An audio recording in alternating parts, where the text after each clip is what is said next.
అందరికీ నమస్కారం. Welcome back to our channel Chandu's travel world. ఈ వీడియోలో మనం తిరుమల స్వామివారు మరియు వెంగమాంబ పూర్తి చరిత్ర తెలుసుకుందాము. మనం తిరుమలకి వెళ్ళినప్పుడు ఆకలి వేస్తే మొట్టమొదటిగా గుర్తొచ్చేది మాతృశ్రీ తరిగొండ వెంగమాంబ భవనం. ఆ భవనం ఇప్పటికే కొన్ని కోట్ల మంది భక్తుల ఆకలి తీర్చింది. టీటీడీ నిత్య అన్నదానం జరిగే ఆ భవనానికి ఏ శ్రీనివాస నిత్య అన్నదాన భవనమనో, బాలాజీ భవనమనో అని కాకుండా వెంగమాంబ పేరు ఎందుకు పెట్టారు? ఇంతకీ ఆమె ఎవరు? ఎక్కడి నుండి వచ్చింది? కలియుగ దైవమైన వెంకటేశ్వర స్వామివారికి ఆమెకి ఉన్న సంబంధం ఏమిటి? అన్ని విషయాలు ఇక ఏమాత్రం ఆలస్యం చేయకుండా మనం ఇప్పుడు ఈ వీడియో ద్వారా తెలుసుకుందాము. తరిగొండ వెంగమాంబ అసలు పేరు వెంకమ్మ. ఆమె పుట్టిన ఊరు తరిగొండ. తిరుపతికి పశ్చిమాన వాయల్పాడు అనే పట్టణానికి 4 మైళ్ళ దూరంలో ఉంటుంది ఈ తరిగొండ ఊరు. 1730వ సంవత్సరంలో కృష్ణయ్య మంగమ్మ అనే ఇద్దరు దంపతులు ఆ ఊళ్ళో జీవించేవారు. వారికి 5 మంది మగపిల్లలు. వారికి ఆడపిల్ల అంటే చాలా ఇష్టం.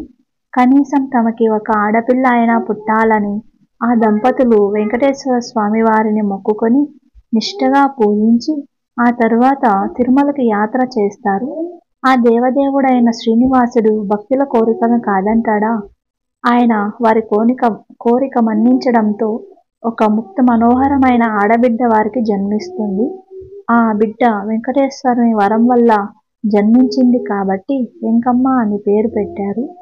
ఎదిగే కొద్దీ వెంకమ్మ భక్తి మార్గంలో నడుస్తూ భజనలు చేస్తూ ఉండేది. గంటల కొద్దీ ధ్యానంలో మునిగిపోయేది. ఇక మొదట్లో వారి తల్లిదండ్రులు కాస్త సంతోషించినా ఆ తర్వాత వారికి ఆమె ప్రవర్తన చాలా బాధాకరంగా మారింది.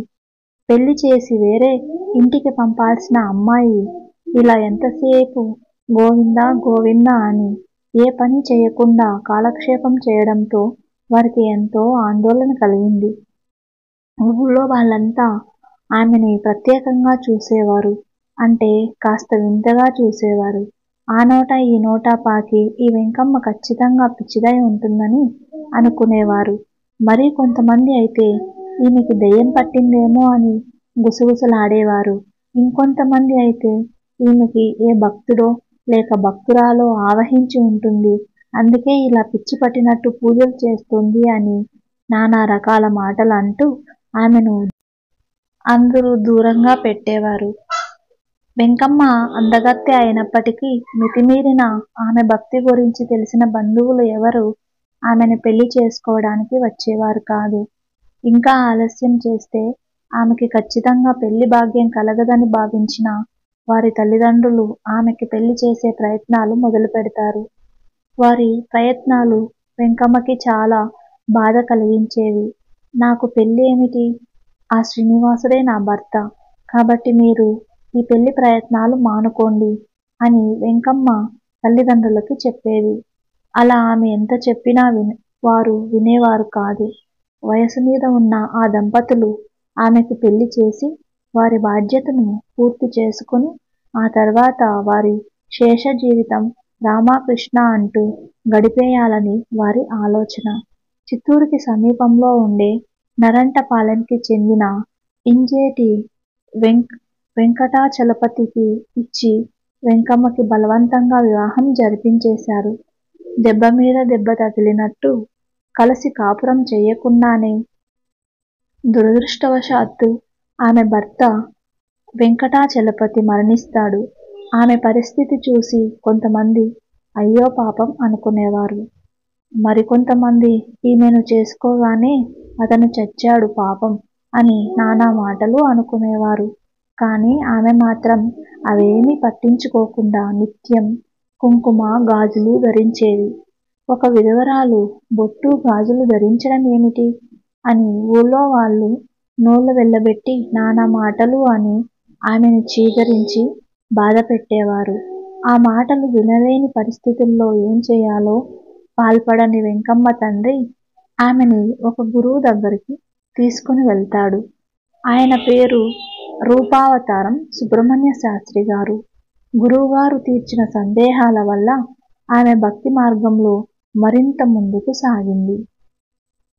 ఆధ్యాత్మికోపాసన వల్ల ఆమె ఒక తపస్వనిగా మారింది. ఆమె నోటి వెంట అలవోకగా మంత్రాలు, పద్యాలు, పాటలు, కవితలు వెలువడేవి. ఆమె ధ్యానంలో ఉండే తన్మయ స్థితిని చూసి ఆమెను అందరూ ఒక యోగినిలా చూడటం మొదలుపెట్టారు. అప్పటి వారందరూ ఆమెని వెంగమాంబ అని భక్తితో పిలవడం మొదలుపెట్టారు. ఇది చూసి ఓర్వలేని కొంతమంది వెంగమాంబ తండ్రైన కృష్ణయ్యని, అతని కుటుంబాన్ని ఊరి నుంచి వెలివేశారు. ఇంతటి కష్టాన్ని కడుపులోనే దాచుకున్నారు ఆ తల్లిదండ్రులు. ఒకనాడు వెంగమాంబ విపరీత భక్తి గురించి పుష్పగిరి పీఠాధిపతులైన శంకరాచార్యుల వారి చెవిన పడింది. ఆయన వెంకమ్మని రమ్మని వేరే వారితో కబురు పెట్టి పంపించారు. వెంగమాంబ పూలు పండ్లతో కూడిన పళ్ళెంతో ఆయన దగ్గరికి చేరుకుంటుంది. వాటిని ఆయనకి సమర్పించి పక్కనే నిలబడుతుంది. ఎంతసేపైనా వెంగమాంబ మాత్రం ఆయనకి నమస్కారం పెట్టడం లేదు. దాంతో విసిగిపోయిన పీఠాధిపతులు, అమ్మా వెంగమాంబ, భర్తలేని స్త్రీ సుమంగళిగా పూలు కుంకుమ ధరించడమా? ఇది మన సాంప్రదాయానికి విరుద్ధం కాదా అని ఆయన అడిగారు. దానికి సమాధానం ఇస్తూ వెంగమాంబ, స్వామి, నా భర్త వెంకటేశ్వరుడు, నేను నిత్య సుమంగళిని. సరే, మీరు చెప్పినట్టు బోడు చేయించుకున్నా తిరిగి వెంట్రుకలు రాక మానదు కదా అని తిరిగి ఎదురు ప్రశ్న వేసింది. దాంతో ఆ పీఠాధిపతుల వారికి విపరీతంగా కోపం రాసాగింది. వెంటనే ఆయన, అది సరే, హిందూ ధర్మ పీఠాధిపతులమైన మాకు నీవెందుకు కనీస గౌరవం నమస్కారం కూడా చేయలేదు? అంతటి గర్వమా నీకు అని ఆయన అడుగుతాడు. అందుకు సమాధానం ఇస్తూ వెంకమ్మ చాలా ప్రశాంతంగా, స్వామి, మీరు వెంటనే ఆ పీటపై నుండి లేవండి, నేను ఆ పీటకి నమస్కారం చేస్తాను అని అంటుంది. ఆమె ఎందుకు అలా ప్రవర్తించిందో అర్థం కాని పీఠాధిపతుల వారు సంకోచంగానే పీటపై నుండి లేచి నిలబడ్డారు. ఆ తర్వాత వెంగమాంబ ఆ పీటకి 2 చేతులు జోడించి నమస్కరించిన మరుక్షణమే భగభగమని నిప్పురవ్వలు ఎగిసిపడ్డాయి. ఒక్కసారిగా ఆ పీటని అగ్ని ఆవహించింది. అతి కొద్దిసేపట్లోనే ఆ పీట భస్మం అయిపోయింది. దాంతో ఆ శంకరాచార్యుల వారికి నోట మాట రాలేదు. ఆయన భయంతో తేరుకోలేని స్థితిలో అలానే ఉండిపోయారు. ఆ తర్వాత కాస్త కుదుటపడి వెంగమాంబని తదేకంగా చూస్తూ ఉండిపోయాడు. ఆయనకేదో అర్థమైనట్టుగా అనిపించింది. ఉన్నట్లుండి ఒక్కసారిగా ఏదో మాట్లాడడం ప్రారంభించాడు. ఈమె దైవాంశ సంభూతురాలు, మహాయోగిని. ఈమెకి కట్టుబాటలు నేర్పడం అన్నది మన మూర్ఖత్వం. ఈ పరమయోగిని తనకు నచ్చినట్టుగా ఉండనివ్వండి, అదే మీకు మంచిదని చెప్పి ఆయన వెంటనే అక్కడి నుండి వెళ్ళిపోయాడు. పిచ్చిదనుకున్న వారు ఆమెను ఆ పీఠాధిపతి పొగడడంతో అక్కడున్న ఆ జనాలకి ఏమాత్రం నచ్చలేదు. ఆమెను ఎలాగైనా అవమానించాలి అనుకున్నారు. ఆ తర్వాత ఏం జరిగింది? వెంకటేశ్వర స్వామి వారి పరమ భక్తురాలైన వెంగమాంబను ఊళ్ళో వాళ్ళు దారుణంగా అవమానించారు. జుట్టు పట్టుకొని లాక్కుని వచ్చి బయట విసిరేశారు. ఉండటానికి ఇల్లు లేదు, తినడానికి తిండి లేదు. ఆమెను కాపాడేవారే లేరా? వెంకటేశ్వర స్వామి వారి భక్తురాలైన వెంగమాంబకి చిన్నతనంలోనే ఆమె తల్లిదండ్రులు బలవంతంగా పెళ్లి చేశారు. పెళ్లి చేసిన కొన్ని రోజులకే ఆమె భర్త చనిపోయాడు. ఆమె పరిస్థితి చాలా దారుణంగా మారిపోతుంది. బాధని భరిస్తూ భర్త చనిపోయాక తన ఊళ్ళో ఉండే నరసింహస్వామి వారి ఆలయానికి వెళ్తూ ఆ స్వామిని ఆరాధిస్తూ ప్రతిరోజు ధ్యానంలో గడిపేది. వెంగమాంబ ఈమె విధవరాలు కనుక రోజు ఆమె గుడికి వెళ్తుంటే ఊళ్ళో వాళ్ళకి ఒళ్ళు మండేది. ఆమె ఎదురొస్తే చీదరించేవారు, అవమానించేవారు. ఒకరోజు వెంగమాంబ ఆ గుడిలో ఆంజనేయ స్వామి వారి విగ్రహం వద్ద ధ్యానం చేసుకుంటూ ఉంటుంది. ఆమె వద్దకు హఠాత్తుగా కొంతమంది అర్చకులు వచ్చి ఆమె జుట్టు పట్టుకున్నారు. జ్ఞానభంగమైన వెంగమాంబకి వాళ్ళు ఎందుకు అలా చేస్తున్నారో అర్థం కాలేదు. ఆమెను జరజరా ఈడ్చుకుంటూ వెళ్ళి బయట విసిరి పడేశారు. నీ ముఖం చూడటమే మహాపాపం అనుకుంటే మళ్ళీ నీకు ధ్యానం ఒకటా? పాపిష్టిదానా! ఎవరికీ కనబడకుండా ఈ గుడికో గోపురానికో పోయి తగలడక మా ప్రాణం తీస్తున్నావు కదే అనగానే మొదట ఆమెకి కోపం వచ్చినా పాపం భరించింది. ఏ దైవమో ఆ అర్చకుని చేత ఈ మాటలు అనిపించాడు అని భావించి ఎవరికీ తెలియకుండా ఒంటరిగా వెంగమాంబ దట్టమైన అరణ్య మార్గం గుండా తన నడక సాగించింది. తనకే తెలియకుండా తన అడుగులు తిరుమల కొండ వైపు తీసుకెళ్తున్నాయి. కొండలు దాటింది, గుట్టలు దాటింది, వాగులు దాటింది, సెలయేర్లు దాటింది. చివరికి ఒక చోట వచ్చేసరికి ఆమె అడుగులు ముందుకు కదలడం లేదు. అంతవరకు ఆమె అటువంటి అద్భుతమైన కొండని ఒక్కసారి కూడా చూడలేదు. ఎవరినో అడిగి తెలుసుకోగా తనకు అర్థమైంది.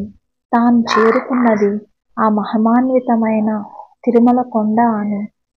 ఎంతటి మహద్భాగ్యం! ఎక్కడికి వెళ్ళాలో తెలియని వెంగమాంబని తన దగ్గరికి రప్పించుకున్నాడు ఆ శ్రీనివాసుడు. ఆ అద్భుతమైన ప్రాకారాలను, గోపురాలను, మాడవీధులను చూసి మైమర్చిపోయింది వెంగమాంబ. మొట్టమొదటిగా స్వామివారిని దర్శించుకున్నప్పుడు ఆ దివ్యమంగళ స్వరూపాన్ని చూసి ఆమెకి నోటమాట రాలేదు. అదే స్థితిలో ఉండిపోయింది. అలా రోజూ స్వామిని దర్శించుకుంటూ సేవించుకునేది వెంగమాంబ. అసలు క్రూర మృగాలు తిరిగే దట్టమైన అడవి అది.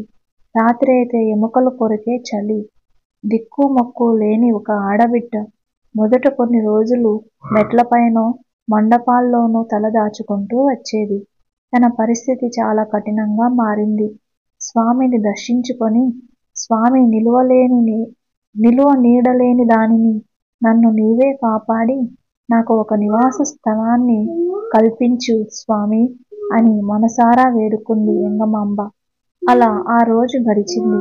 నిద్రిస్తున్న వెంగమాంబ కలలోకి ఆ శ్రీనివాసుడు ప్రత్యక్షమయ్యాడు. నా భక్తురాలిగా ఇక్కడి దాకా నిన్ను రప్పించుకున్నాను. కానీ నీకు నివాసం కల్పించాలంటే నీవు అలమేలు మంగమ్మని ఒప్పించాలి అని స్వామివారు కలలో చెప్తాడు. వెంగమ్మ నిద్ర మేలుకుని చూసేసరికి అక్కడ ఎవ్వరూ కనిపించరు. ఇదంతా ఆ స్వామి అనుగ్రహమే అనుకుని ఆ అలివేల మంగమ్మని ప్రార్థించింది. భక్తురాలు అమ్మ నాకు నీవే దిక్కు అని కోరుకుంటే అమ్మ కాదనగలదా? అమ్మవారు తన సమ్మతాన్ని శ్రీవారికి తెలిపిందేమో. అప్పట్లో శ్రీవారి అంతరంగిక భక్తుడైన హతిరాజు శిష్య పరంపరలో మహంతు మఠానికి అధిపతి అయిన ఆత్మ రామదాసుకి ప్రేరణ కలిగించాడు. స్వామివారి ప్రేరణ వల్ల రామదాసుకి నిద్ర పట్టలేదు. ఆ తల్లి వెంగమాంబ పైన ఎనలేని జాలి దయ కలిగింది. ఆయన మనసులా లేదు. ఏదో ఒకటి ఆమెకి చేయాలి అనుకున్నాడు. ఆయన వెంగమాంబ దగ్గరికి వెళ్ళి అమ్మా, భగవత్ సంకల్పం ఏమిటో కాని మీకు దివ్యమైన తిరుమల కొండపైన నివాసం కల్పించాలన్న సంకల్పం కలుగుతోంది. దయచేసి నా మాట కాదనక నా ద్వారా సమకూరుస్తున్న సదుపాయాన్ని స్వీకరించి స్వామిని సేవించుకో తల్లి అని అనగానే వెంగమాంబ ఆనందానికి అవధులు లేకుండా పోయాయి. స్వామియే తన వెంట ఉన్నాడన్న ధైర్యం ఆమెకి కలిగింది. శ్రీవారి తూర్పు మాడవీధి చివరన ఈశాన్యంలో రాతిరథం పక్కన ఒక పూర గుడిసెను కట్టి ఇచ్చాడు ఆత్మ రామదాసు. వకులమాత పేరు మీద ఒక పడి బియ్యం, ఇతర సరుకులు ఆమెకు ప్రతిరోజు వెళ్ళేటట్టుగా మహంతు ఆత్మరామదాసు తీర్మానించాడు.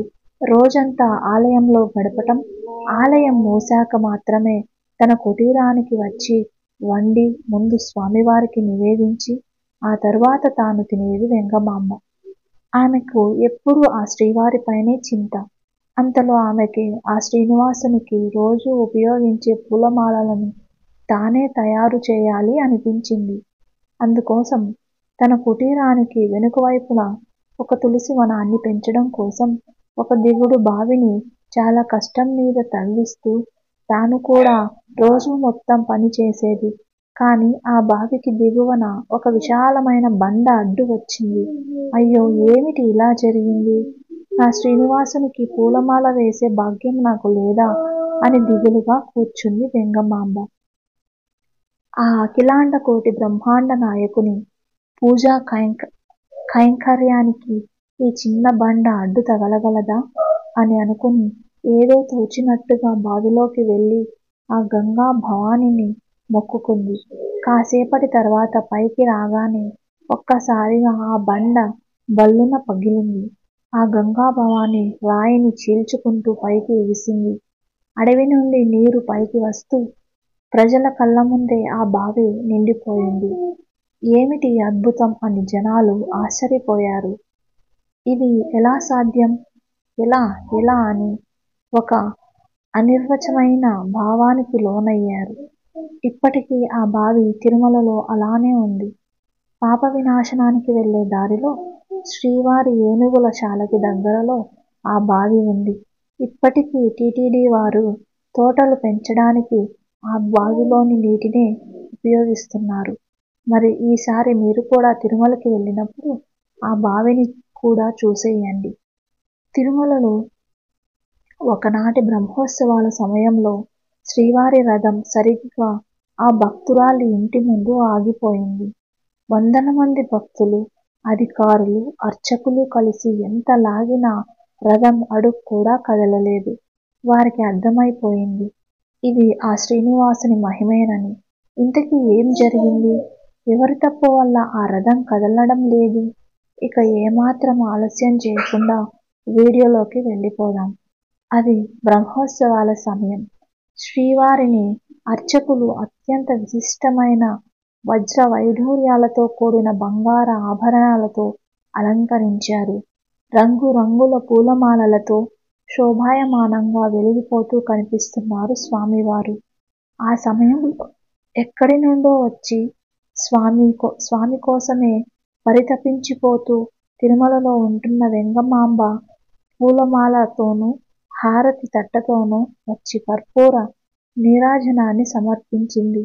భక్తితో స్వామివారిని అలా చూస్తూ మైమర్చిపోయింది వెంగమాంబ. నిజానికి స్వామివారి పరమ భక్తురాలైన వెంగమాంబ ఒక వితంతువు. ఇది చూసి ఓర్వలేని కొంతమంది అప్పట్లో బ్రిటిష్ ఈస్ట్ ఇండియా కంపెనీచే నియమించబడిన ప్రభుత్వ అర్చకులు ఎంత భక్తురాలు అయితే మాత్రం ఏమిటి ఈ వింత? ఒక వితంతువు వెంకటనాథుడికి హారతి ఇవ్వడమా? తగుదనమ్మా అని అర్చకుల మించి తానే అర్చకురాలైంది. సిగ్గు లేకపోతే సరి. అయ్యో అయ్యో అయ్యో, ఎంత అపచారం చేశావు నువ్వు! ఆ నిత్య కళ్యాణుడైన శ్రీనివాసుణ్ణి పూజించకపోతే ఎవరికి నష్టమట? రేపటి నుండి ఈమెని ఆలయంలోనికి రానియకపోతే సరి అని ఆమెని నోటికి వచ్చిన మాటలు అన్నారు ప్రభుత్వ అర్చకులు. అది విన్న వెంగమాంబ మనసు తల్లడిల్లిపోయింది. ఆమెకి కళ్ళల్లో నీళ్లు తిరిగాయి. దిగాలుగా బరువైన గుండెతో తన ఇంటికి చేరుకుంది. నేను ఆలయానికి వెళ్ళడం వల్ల వారి మనసు నొప్పించినట్టయితే ఇక ఆలయానికి వెళ్ళకపోవడమే మంచిదేమో. ఇక స్వామి నుండి వారికి హారతి ఇవ్వను కాక ఇవ్వను అని ఆ స్వామి వారిని చూడకుండా ఎలా ఉండగలను? ఇదంతా నా దురదృష్టం అని వెంగమాంబ బాధపడింది. ఆనంద నిలయంలో ఆ దేవదేవుడైన శ్రీనివాసుడు వెంగమాంబ కర్పూర హారతి కోసం వేచి చూస్తున్నాడు. ఒక వారం గడిచింది. ఇంకా వెంగమాంబ రావడం లేదు. అర్చకులు ఆమె రాకపోవడంతో చాలా సంతోషపడ్డారు. తమలో తామే వెకిలి నవ్వుకుంటూ సంబరపడిపోయారు. వెంగమాంబ గుడివైపు ఎప్పుడు అడుగులు వేస్తుందా, హారతి ఎప్పుడు ఇస్తుందా అని వేచి చూస్తున్నాడు ఆ వైకుంఠనాథుడు. ఇక తానే వెళ్ళాలి అనుకున్నాడో ఏమో. మరునాడు బ్రహ్మోత్సవాలలో ఆఖరి రోజు శ్రీదేవి భూదేవి సమేతంగా ఆ శ్రీనివాసుడు రథంపై బయలుదేరాడు. అశేషమైన జనవాహినిలో రథచక్రాలు కదులుతుండగా రథంపై చిరునవ్వు నవ్వుతూ ఆ శ్రీనివాసుడు భక్తులను అనుగ్రహిస్తున్నాడు. రథం దక్షిణ పశ్చిమ మాడవీధుల్లో అంతరాయం లేకుండా సాగిపోయింది. ఇంతకీ ఆ శ్రీనివాసుడు ఆ రథచక్రాలను ఎక్కడికి కదిలిస్తున్నాడో? ఉత్తర మాడవీధుల్లో తేరు ముందరికి సాగుతూ ఉన్న ఫలంగా ఒక్కసారిగా పరమ భక్తురాలైన వెంగమాంబ ఇంటి ముందు రథం ఆగిపోయింది. రథాన్ని లాగేవారు ఇంకాస్త గట్టిగా లాగడం మొదలుపెట్టారు. కానీ ఒక్క అడుగు కూడా ముందుకు కదలలేదు. అర్చకులు, ఆలయ అధికారులు తాడుపై చేతులేసి తమ బలాన్ని ప్రదర్శించారు. అయినా కదలలేదు. ఇక యాత్రికులు, తిరుమల వాసులు కలిసి 1-10 చేతులు తోడై తమ శక్తికి మీరి లాగారు. మళ్ళీ లాగారు. అయినా ఎంత ప్రయత్నించినా ఇంచు కూడా కదలలేదు ఆ రథం. ఆశ్చర్యంతో అందరూ రథం వైపు చూశారు. అది వారికి మేరు పర్వతంలా కనిపించింది. వారిలో కొందరు పెద్దలు ఏ భక్తునికో, మహానుభావునికో మనసు నొప్పించడం వల్ల ఈ రథం కదలడం లేదేమో అనిపిస్తుంది అని అన్నారు. అది విన్న అర్చకులు వారం రోజుల క్రితం తాము దుర్భాషలాడిన తరిగొండ వెంగమాంబను ఆలయానికి రానియకుండా చేశాం కదా అన్న విషయం స్మరణకు వచ్చింది. రథం కూడా సరిగ్గా వెంగమాంబ ఇంటి ముందే ఆగిపోయింది కనుక వారికి అర్థమైపోయింది. వెంటనే పరుగున వెంగమాంబ దగ్గరికి వెళ్ళి సాష్టాంగ నమస్కారాలు చేసి, తల్లి మమ్ము క్షమించు. నీవు వచ్చి కర్పూర హారతి ఇస్తేనే రథం కదులుతుంది. దయచేసి మా మాట కాదనకు తల్లి అనగానే ఆ తల్లి వెంగమాంబ మారు మాట్లాడకుండా అఖిలాండ కోటి బ్రహ్మాండ నాయకుని దగ్గరకు చేరి, స్వామి, ఈ రథాన్ని ఎటువంటి ఆటంకం లేకుండా కదలినీయండి స్వామి. వేలమంది భక్తులు మీకోసం వేచి చూస్తున్నారు అని మొక్కుకొని హారతి ఇవ్వగానే అప్పటిదాకా ఎంత లాగినా కదలని రథం ఆ తల్లి కర్పూర నీరాజనం ఇవ్వగానే రథం ఒక్కసారిగా సునాయాసంగా ముందుకు కదిలింది. ఈ అద్భుతాన్ని చూసిన భక్తులు గొంతెత్తి ఒక్కసారిగా గోవింద, ఆపదముక్కులవాడ, అనాథ రక్షక, అఖిలాండ కోటి బ్రహ్మాండ నాయక అని బిగ్గరగా అరుస్తూ బిరబిరా కదిలారు. ఆనాడు అక్కడున్న వేలమంది భక్తులు ఈ అద్భుతానికి సాక్షులు. ఆనాటి నుండి అర్చకులు వెంగమాంబ వచ్చే వరకు వేచి మరి ఆమె చేత కర్పూర నీరాజనాన్ని స్వామివారికి ఇప్పించేవారు.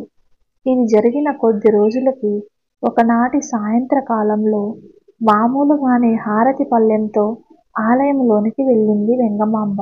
హారతి ఇస్తున్న సమయంలో ఆమె ఒక అద్భుతాన్ని చూసింది. స్వామివారి మూల విరాన్మూర్తిలో ఆమెకి దశావతారాలు కనిపించాయి. తన కళ్ళని తానే నమ్మలేకపోయింది వెంగమాంబ. అది ఒక సంపూర్ణ దర్శనం. వెంగమాంబ జీవితం ధన్యమైపోయింది. ఆనాటి నుండి వెంగమాంబ కర్పూర హారతి లేనిదే రానిదే ఆలయం మూసివేయకూడదని, కర్పూర హారతి అయ్యాక మరే హారతి ఇవ్వకూడదని ఆ శ్రీనివాసుడే అర్చకుల కలలో అర్చకాముఖంగా ఆదేశించారట. అప్పటి నుండి ఏకాంత సేవ సమయంలో ముత్యాల హారతి అయ్యాక శ్రీవారి ఆలయం మూసివేయబడుతుంది. ఆ తర్వాత కాలంలో కూడా ముత్యాల హారతి కొనసాగించేందుకు వెంగమాంబ తన చెల్లెల కూతురైన మంగమ్మని దత్తతగా స్వీకరించింది. ఇప్పటికీ ఆ కుటుంబం వారే వెంగమాంబ పేరుతో స్వామివారికి ఏకాంత సేవ సమయంలో కర్పూర హారతి సమర్పిస్తారు. మనిషి తలుచుకుంటే దక్కే అదృష్టమా అది? ఖచ్చితంగా కాదు. ఆ కరుణామయుని అనుగ్రహం ఇలా ఎంతమందికి దక్కుతుంది? రక్తం కక్కుతూ ఆ అర్చకులు, అతని బంధువులు కుప్పకూలిపోతున్నారు. చెవుల నుండి రక్తం, ముక్కుల నుండి రక్తం. ఆ రక్తపు మడుగుల్లో మరణావస్థలో ఒకడు కాళ్ళు ఈడ్చుకుంటూ వచ్చాడు. అసలు ఏం జరిగింది వారికి?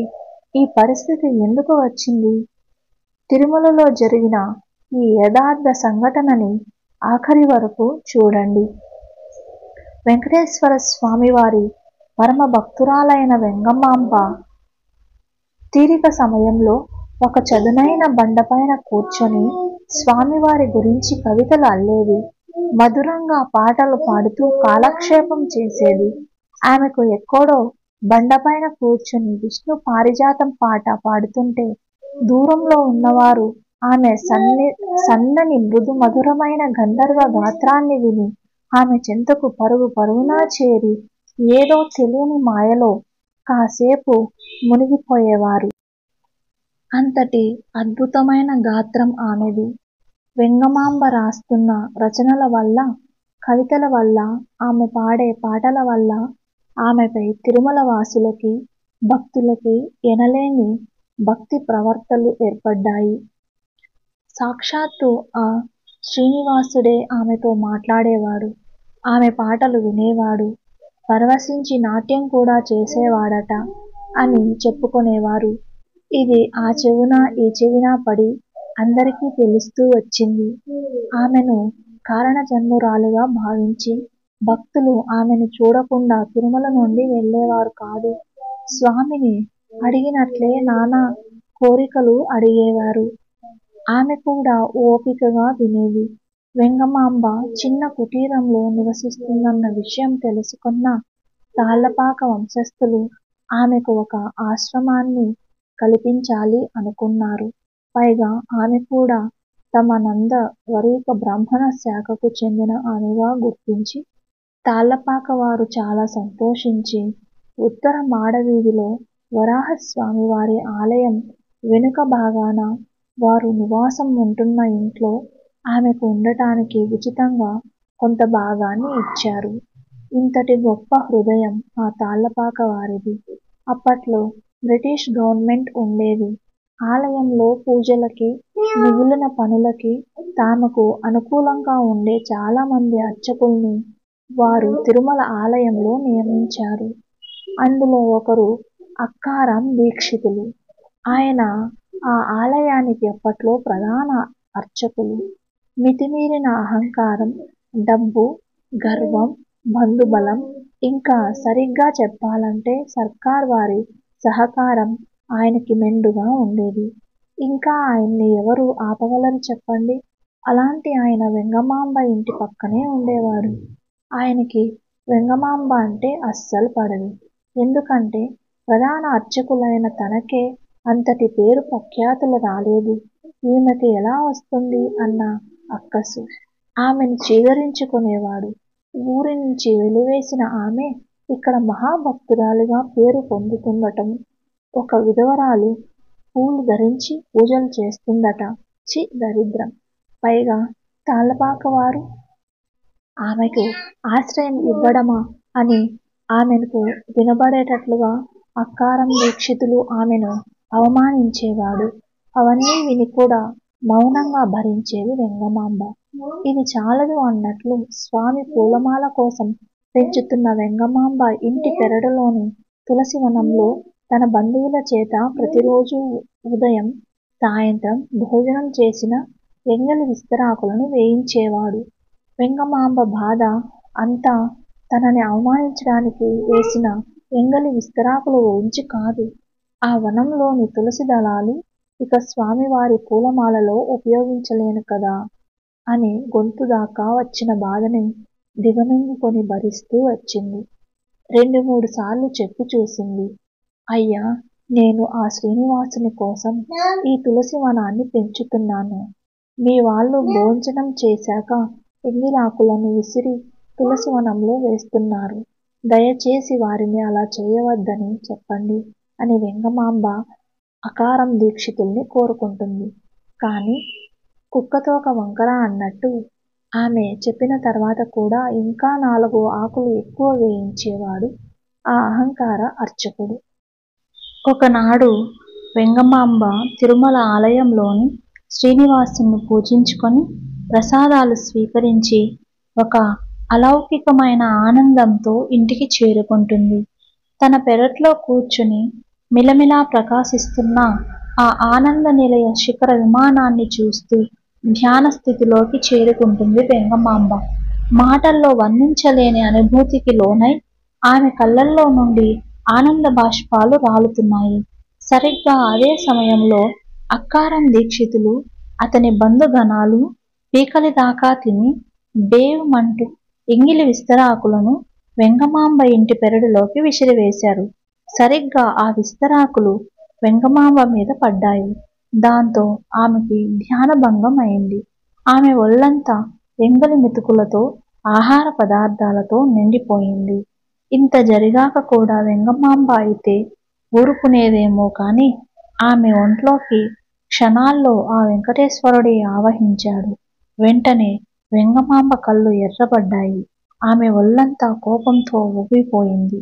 కనుబొమల చురుకు మీద ఏకధాటిగా అకారం దీక్షితులను చూస్తూ, ఓరి పాపి, నేటితో నీ వంశం నేటితో కుప్పకూలిన వృక్షం వలె నశింతురుగాక అని శపించింది. ఆ శాపశక్తి క్షణాల్లో వ్యాపించింది. అకారం దీక్షితుల నవముఖం చెదిరింది. మరో క్షణంలోనే ఒక్కొక్కరు రక్తం కక్కుతూ పిట్టల్లా రాలిపోతున్నారు. యమపాశాలు వారి ప్రాణాలు హరించేస్తున్నాయి. చెవుల నుండి, ముక్కుల నుండి రక్తం చిందుతూ గిలగిలా కొట్టుకుంటూ ప్రాణాలు విడుతున్నారు. వారిలో అర్చకుల వారి కుమారుడు ఒకడు అలానే కాళ్ళు విడుచుకుంటూ మరణావస్థలో వెంగమాంబని చేరుకొని, అమ్మా కాపాడు, అమ్మా అంటూ శరణు వేడాడు. ఆ ఒక్క పిలుపుతో వెంగమాంబ స్పృహ వచ్చింది.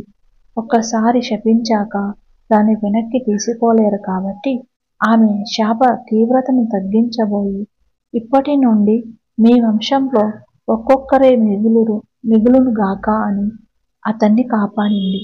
బతుకు జీవుడా అంటూ అతను బ్రతికి బట్టగట్టాడు. ఆనాటి నుండి తిరుమల శ్రీవారి అర్చకుల ఇంట్లో ఒక్కరు మాత్రమే వంశం కొనసాగుతుందన్నట. ఇది నిజంగా నమ్మలేని సంఘటన కాదు, కానీ ఇది యథార్థ సంఘటన. కౌసల్య సుప్రజ రామ అంటూ తెల్లవారుజామున అర్చకుల సుప్రభాత పఠనం మొదలైంది. వెంగమాంబ నుండి స్వామివారు తప్పించుకుపోతుండగా స్వామివారి పట్టు పీతాంబరాన్ని వెంగమాంబ గట్టిగా పట్టుకొని లాగుతుంది. ఆలయ తలుపులు తెరిచేలోపు స్వామివారి ఆలయంలో ఉండాలి. కానీ ఇక్కడ వెంగమాంబ వదలడం లేదు. ఇంతకీ అక్కడ ఏం జరిగింది? వెంగమాంబ స్వామిని ఎందుకు వదలడం లేదు? ఇక ఏమాత్రం ఆలస్యం చేయకుండా వీడియోలోకి వెళ్ళిపోదాం. తిరుమలలో కొంతమంది అర్చకులకి అప్పట్లో వెంగమాంబ అంటే పడేది కాదు. ఆమె ఇంటికి ఆ శ్రీనివాసుడే వెళ్ళి సేద తీరుతాడు అంటే చాలా మంది నమ్మేవారు కాదు. కానీ ఆమె ఎప్పుడూ ఎవరికి ఈ విషయాన్ని నిరూపించుకోవాలి అని అనుకునేది కాదు. నిజానికి ఆ స్వామివారి గుడి మూసేదాకా వెంగమాంబ ఇంటికి ప్రతిరోజు వెళ్ళేవారట. ఒకరోజు రాత్రి ఆలస్యంగా వచ్చిన స్వామికి సేద తీరుస్తూ, పాదసేవ చేస్తూ వెంగమాంబ, స్వామి గోవింద, ముల్లోకాల్ని ఏలే జగన్నాయక, నాదొక చిన్న మనవి వింటారా అని అడుగుతుంది. అందుకు స్వామివారు చిన్ని కృష్ణయ్యలా తల ఊపుతూ సరే అంటాడు. నీవు రోజు ఆలయం మూసాక వచ్చి మళ్ళీ సుప్రభాత సమయానికి అంతా వెళ్ళిపోవడం నేను సహించలేకున్నాను స్వామి. నీవు ఎప్పుడూ నాతో ఉండాలన్న చిన్న మనవి అని పెద్ద కోరిక కోరుకుంది వెంగమాంబ. అంత పెద్ద కోరికకి కాస్త ఆలోచనలో పడిన స్వామివారు, వెంగమాంబ, అది ఎలా సాధ్యమవుతుంది? నాకు నీలాంటి భక్తులు ఈ జగత్తులో ఎంతో మంది కదా. అంతేకాకుండా ఎక్కడెక్కడి నుండో నానా వ్యాస ప్రయాసలు ఓర్చుకుంటూ నా సన్నిధికి నిత్యం వస్తున్న యాత్రికులకి, భక్తులకి, మిగిలిన వారందరికీ నా సాన్నిధ్యాన్ని ప్రసాదించాలి కదా. మరి నీవే ఆలోచించు, అది ఎలా వీలవుతుంది అని బదులిచ్చి చిరునవ్వు నవ్వుతాడు ఆ శ్రీనివాసుడు. అంతలో వెంగమాంబ, నీ మాయ మాటలు నా దగ్గర కట్టి పెట్టవయ్యా. నా దగ్గర నీ కళ్ళబొల్లి మాటలు చెల్లవు. అది మధ్యంత రహితుడవు, సత్తామాత్ర శరీరుడవు, స్వయం ప్రకాశుడవు. జగదీశ్వరుడవు, సర్వాంతర్యామివి, ఎందెందు వెతికినా అందందు కలవాడవు. నీవు లేని అణువు కాని ప్రదేశం కాని ఉన్నాయా? అందువల్ల నీ దొంగ మాటలు, కల్లబొల్లి మాటలు కట్టిపెట్టవయ్యా స్వామి. నీవు అంతటా ఉంటూ నాకు నీ సాన్నిధ్యాన్ని ప్రసాదించాల్సిందే అని వెంగమాంబ పట్టుపట్టింది. ఇక శ్రీనివాసుడికి ఏం చేయాలో పాలుపోలేదు. అది కాదు వెంగమాంబ అని సరిచెప్పడానికి ప్రయత్నించాడు. కాని వెంగమాంబ వినేలా కనిపించలేదు. భక్తురాల్ని బాధ పెట్టడం ఇష్టం లేక ఆయన ఆమె దగ్గర నుంచి తప్పించుకోవాలి అనుకున్నాడు. అది గమనించిన వెంగమాంబ స్వామివారి పట్టు పీతాంబరాన్ని గట్టిగా పట్టుకుంది. సరిగ్గా అదే సమయంలో స్వామివారి బంగారు వాకిలి దగ్గర కౌసల్య సుప్రజా రామ పూర్వ సంధ్య ప్రవర్తతే అంటూ అర్చకులు సుప్రభాత పఠనం ప్రారంభించారు. ఇంక తప్పదు, ఎలా అయినా స్వామివారు తప్పించుకోవాల్సిందే. ఒక్కసారిగా అక్కడి నుంచి మాయమై ఆనంద నిలయంలో ప్రత్యక్షమయ్యాడు ఆ శ్రీనివాసుడు. కాని వెంగమాంబ పట్టుకుని ఉన్న పట్టు పీతాంబరం చిరిగి ఆమె చేతిలో కొంత భాగం మిగిలిపోయింది. స్వామివారు బంగారు వాకిలి తెరిచి లోపలికి వెళ్ళిన అర్చకులు శ్రీవారి మూల వీరామూర్తిని ఆపద మస్తకాన్ని చేతులారా కనులారా సేవించుకున్న తర్వాత పరిశీలించి చూడగా అందులో స్వామివారి పట్టు పీతాంబరం చిరిగిపోయి కొంత భాగం వేలాడుతున్నట్టుగా గమనించారు. అర్చకులు ఆశ్చర్యపోయారు. చిరిగిపోయిన వస్త్రం చూసి ఇక్కడ దొంగలు ఏమైనా పడ్డారా, ఇంకేమైనా పోయాయా అని కంగారు పడ్డారు అధికారులు. అర్చకులు అంతా శోధించాక వారికి అర్థమైంది ఆ పట్టు పీతాంబరంలో కొంత భాగం మాత్రమే పోయిందని. అర్చకులు ఆ శ్రీనివాసమూర్తి చిరునవ్వు ముఖం చూడగా వారికి ఏదో అర్థమైనట్టు అనిపించింది. ఇది స్వామివారి మాయ అయి ఉంటుంది. ఏ భక్తుని ఇంట్లోనైనా వెతికితే ఆ వస్త్రం కనబడే అవకాశం ఉందని వెతకడం ప్రారంభించారు. అలా కొంతమందిని అడిగాక ఇక పరమ భక్తురాలైన వెంగమాంబ ఇంటి దగ్గరికి వెళ్ళి అడిగారు. అమ్మ, స్వామివారి పట్టు పీతాంబరం ఆనంద నిలయంలో చిరిగిపోయి ఉంది. మీకు ఏమైనా దాని గురించిన వివరాలు తెలుసునా అని అడిగారు. అందుకు వెంగమాంబ నేరుగా తను భద్రపరిచి పూజ గదిలో ఉంచిన పట్టు పీతాంబరాన్ని తీసుకుని వచ్చింది. ఇక వారికి అర్థమైపోయింది. సాక్షాత్తు ఆ శ్రీనివాసయ్య వెంగమాంబ ఇంటి దగ్గరికి వస్తున్నారని. ఆ సమయంలో వారందరూ ఆమెని మహాయోగినిలా చూశారు. ఆమెను తక్కువ చేసి మాట్లాడుకున్న వారి కళ్ళల్లో నీళ్లు తిరిగాయి. ఎన్నో ఏళ్లుగా అర్చకత్వం చేసిన వారికి కూడా దక్కని భాగ్యం వెంగమాంబకి దక్కింది. ఇది సాధారణ విషయమే అన్నట్టు పట్టు పీతాంబరాన్ని వెంగమాంబ చేత తన పూజ గది నుంచి తీసుకుని వచ్చి వారికి చూపిస్తుంది. ఆ పట్టు వస్త్రాన్ని వారు విప్పి చూడగా వారి ఆశ్చర్యానికి అంతు లేకుండా పోయింది. అవును, అది నిజంగా ఇప్పుడు స్వామివారు ధరించిన పట్టు వస్త్రమే. కాని ఇది చిరిగిపోకుండా సంపూర్ణంగా ఉంది.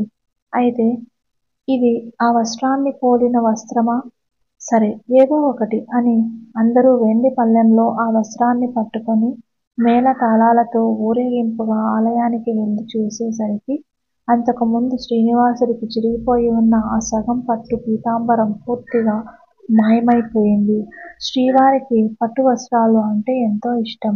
పైగా తన భక్తుల చేత ఇచ్చిన వస్త్రాలు అంటే ఎనలేని ప్రీతి అని అర్చకులు ఆనందంతో గుసగుసలాడుతూ వెంగమాంబ తెచ్చిన వస్త్రాన్ని స్వామివారి మూల వీరాన్మూర్తికి ధరింపచేశారు. ఆ రోజు స్వామివారి విగ్రహం వెలిగిపోతూ వారికి కనిపించింది. తన భక్తులంటే ఎంత ప్రేమ శ్రీనివాసునికి! భక్తురాలు ఇచ్చిన వస్త్రాన్ని కట్టుకోవటానికి ఇంత నాటకం ఆడాడు ఆ దేవదేవుడు శ్రీనివాసుడు. ఆడిన ఈ నాటకానికి వెంగమాంబ చాలా ఇబ్బంది పడాల్సి వచ్చింది. ఈ వీడియో కనుక మీకు నచ్చినట్లయితే ప్లీజ్ లైక్ చేసి మీ ఫ్రెండ్స్కి షేర్ చేయండి. అలాగే మా కొత్త వీడియోస్ మీకు వెంటనే చేరాలంటే మా ఛానల్ని సబ్స్క్రైబ్ చేసుకొని పక్కనే ఉన్నటువంటి బెల్ ఐకాన్ని ప్రెస్ చేయండి. ధన్యవాదాలు. Please like, subscribe and tap the bell icon.